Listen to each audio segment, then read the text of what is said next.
Ang sarap. Ang sarap niya lang, ang dali lang gawin. Mm.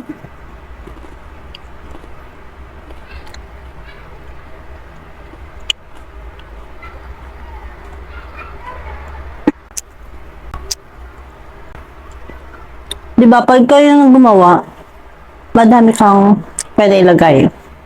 Hindi mo siya kailangan tipirin.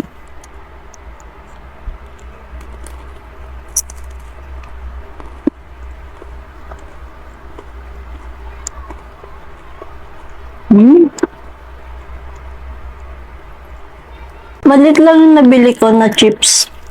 Pero alam ko may malaki sila. Ilang grams ba to? 22 lang.